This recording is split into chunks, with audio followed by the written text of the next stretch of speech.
Hello everyone, welcome back to my channel, or welcome if you are new. Today I am here with Ashley Digital Studio and we are here to share some getting started tips for digital planning. So the first tip that I have for you all is to invest in a device for which you would use to digitally plan.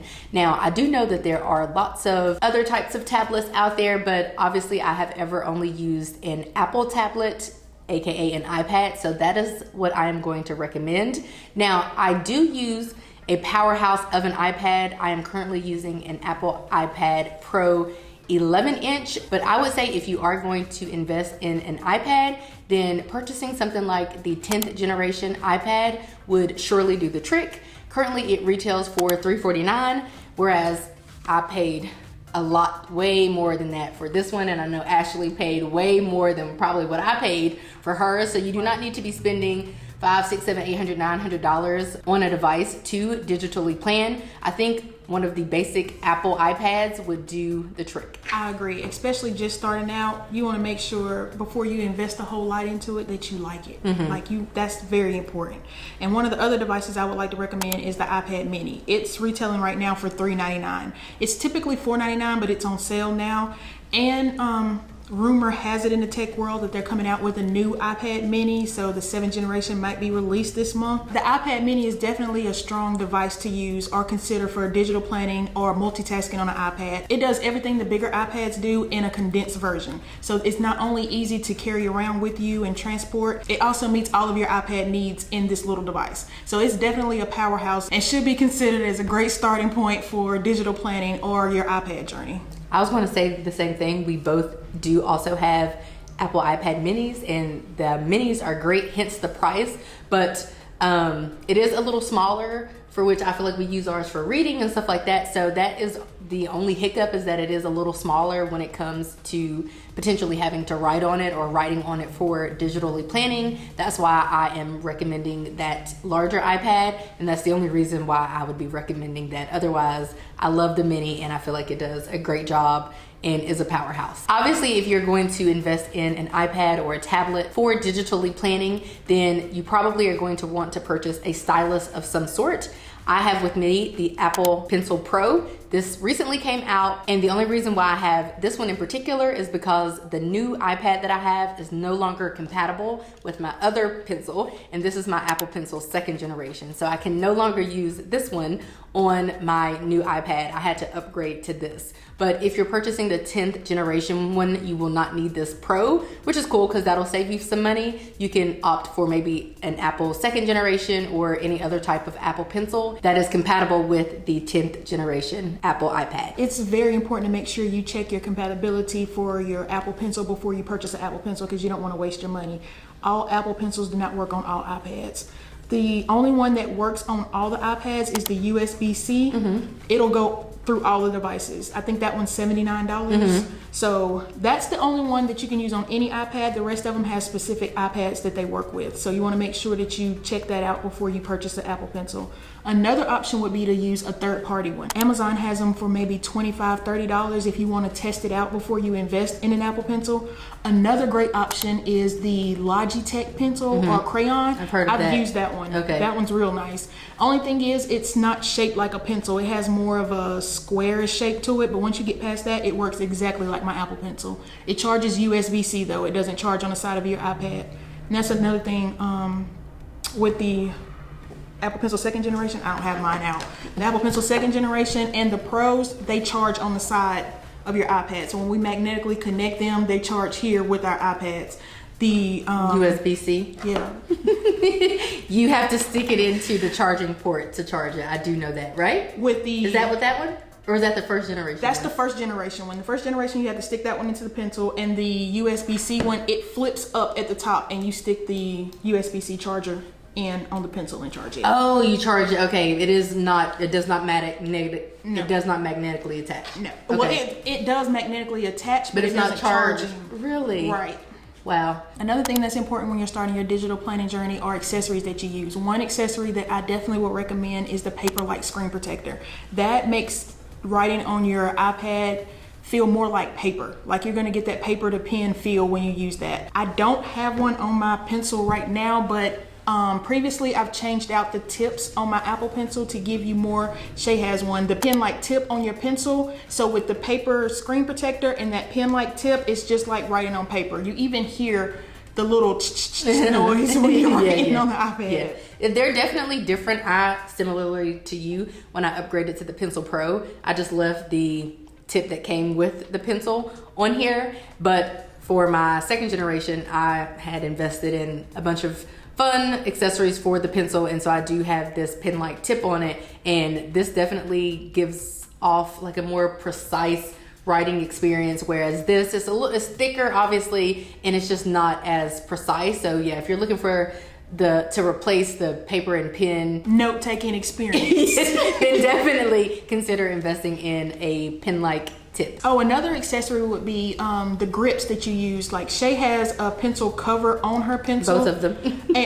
Both of them. And they help with gripping the pencil. So they have these little ones that you can just slide on the place where you hold the pencil. They help with gripping. And also the cases, the full cases, they give you more of a, I'm not going to say, because the pencil itself is like a pencil, but it gives, I like thick pencils. I was gonna say like that and not as smooth, right? Because these slip and slide out of your hand without the cases on them. So that's why I literally just have basic cases on my pencils. Another accessory that you might consider investing in is a keyboard. Now this is Apple's Magic Keyboard. Is really expensive. It costs hundreds of dollars. It's definitely not something that is imperative if you're going to be purchasing an iPad or a tablet for strictly digitally planning, or mainly for digitally planning, because it would be considered a waste of money. But it is very cool because it does attach magnetically. You never have to charge it. You literally just put your, you've never seen one of these?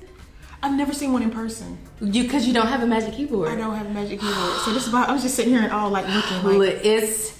It's a beautiful thing. Yeah, I love it. And then you literally just go ahead and start typing. And of course it has a mouse on it, so you can use the mouse. Now, I really use this mainly because I like to do some typing, specifically if I'm using other types of apps on my tablet for digitally planning. Sometimes I feel like typing makes for a better experience. It really just depends on what kind of app I'm using, which of course we are going to talk about some digital planning apps that you might consider downloading or using to get started with digitally planning. But I just wanted to mention the Magic Keyboard, and then of course there are other keyboards that people use that are like third party. I have used a third party keyboard before. I've used one that was, I think it was $100 on Amazon. I tried it out. I guess me and iPad and typing don't get along. Yes. But I'm looking at this one, and this keyboard looks exactly like my MacBook keyboard. I know. So I will say this, if you're between an iPad and a MacBook and you decide to go iPad, it may be a good investment to get this Magic Keyboard, because I'm telling you, it looks exactly like my MacBook. Yeah. With the function keys and all. Well, we just got that top row for the function key for this one. But otherwise, we did not have that on the previous generation. Yeah, I'm sitting here like... But yeah, it's super nice. I couldn't imagine a life without it. And then I just fold it up and I'm on my way. It does make it heavier. And I am supposed to have the lightest iPad, I think. This 11. The 11, Me I would too. say. But I'm gonna let you know, as soon as you put your case and whatever else on there, it feels just like my other iPad. Can you tell the difference? No, it's definitely, not. I mean, it's like a little bit lighter than my previous one, but yeah, these are the thinnest. That's what they say. Yeah, right? that's what they say. But once you put this Magic Keyboard on it, not so much. But I never recommend a keyboard of any sort when it comes to digital planning, but you probably will see a lot of digital planners out there who do have keyboards and who do use those, because instead of writing, they'll actually type everything. So that's the only reason why I'm bringing it up. Otherwise, I do not recommend spending unnecessary money on a keyboard if that's not something that is of interest to you. But speaking of cases, so you definitely need a case on your iPad. 100%. You invested too much money in this device not to protect it with some sort of case. For cheap, because the device is expensive, the case is cheap. The cheap, exactly. So not only do you need the case to protect your screen, to protect the front of the screen, but the case actually protects the body of your iPad altogether, because you're putting this in your bags and carrying it around. I have walked through the house and bumped the wall with my iPad before. when you swing and walk. So you just want to make sure you have some type of protection on this device, especially with them calling this one the thinnest one. I don't want to test that theory and see how thin or easy it is to break. So definitely make sure you invest in a good case. You can get a case on Amazon for less than $20 and it'll protect your iPad. Speaking of the investment in your iPad, make sure that you're taking advantage of everything that comes with it. There are some apps that are already on your iPad that you can use to get started with digital planning, like the Notes app, you have your Reminders app, you have Freeform, the calendar app. All of those are already native to the iPad and you can use them. The reminders, you can put your to-do list or your task for the day in there, and you can also set up a widget, and now the widgets are interactive. So once you have your to-do list on your iPad, you can select or check off your items and it will tick off on your widget, and you can see it actually move on the iPad. Like, you don't have to open the app up completely. Another thing is you can have your notes widget set up to have your notes easily accessible. So if you have notes that you use for work, you can set up a widget for that and just access your notes for work there instead of going and digging through the Notes app trying to find it. One thing I like about the Notes app is they've added the function that you can add folders. So you can categorize your notes and separate them out into different functions. So like, I put my YouTube scripting in one, my notes for home. I put notes for everything, but I have different folders set up in the Notes app to make it easier to find my notes. And you can also use hashtags to search. So once you create a note and you put a hashtag on it, you can use the search function to find all of your notes with that information on there. And you can search the notes in general too with the search bar at the top. Another thing I want to touch on is the calendar app got an update. So now, I know you use Google Calendars. The Apple Calendar now looks like Google Calendars. You don't have the little dot anymore. You have your full whatever you have going on. Once you color code it, it has the colors on your calendar. It shows you all of your information or a snippet of your information that you have planned for the day, and it's color coded in whatever colors that you set up in your calendar app. So that's a good improvement. Yes. And maybe it'll bring some of the Google people back over to Apple Calendar. Potentially. Ashley just shared some of the apps that you can use that come native with the Apple iPad. But if you're ready to kind of elevate your digital planning experience and you want to find a digital planner, then I always recommend Etsy. Obviously, I used to own an Etsy shop, so I am just a fan of Etsy. I used to purchase lots of things from Etsy, customized things, handmade things. I just really love Etsy. So I always just tell people to go search on Etsy for a digital planner. You literally can just type in horizontal planner, daily planner, 2024 planner, 2025 planner, colorful planner, neutral planner. You can enter in whatever details that you think would be fitting, and you can scroll Etsy for probably hours going through all of the digital planners. I am a person who tends to take the easy way out in life, and I just go and buy things from people who have spent their time making beautiful items.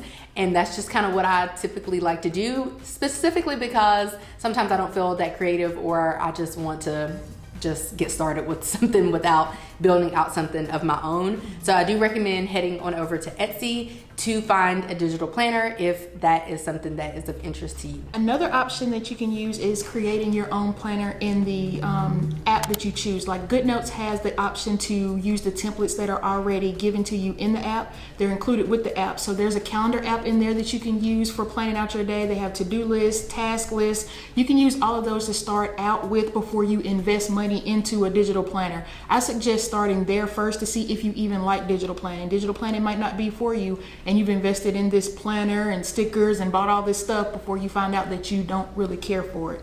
So use your free resources before you spend out money on something, and make sure that you like it before you invest into it.